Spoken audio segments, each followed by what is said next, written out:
BMI అంటే body mass index. ఒక వ్యక్తి హైట్కి తగ్గ బరువు అనమాట. బిఎంఐ నుంచే మనం ఒక వ్యక్తి నార్మల్ వెయిట్ ఉన్నారా, అధిక బరువు, ఊబకాయం గురించి మనం చెప్పుకోవచ్చు.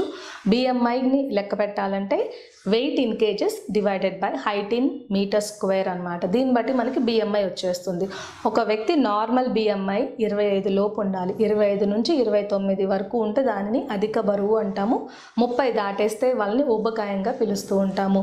1 కిలో బరువు తగ్గాలంటే 7000 క్యాలరీస్ వరకు డెఫిసిట్ తీసుకురావాల్సి ఉంటుంది. ఇది దేని మీద ఆధారపడి ఉంటుందంటే టోటల్ డైలీ క్యాలరిక్ ఇంటేక్ మరియు టోటల్ డైలీ ఎక్స్పెండిచర్ అంటాం. అంటే మనం తీసుకునే ఆహారం కన్నా ఖర్చు పెట్టే క్యాలరీస్ని పెంచేస్తే ఎక్సర్సైజ్ ద్వారా ఖచ్చితంగా బరువు తగ్గచ్చు.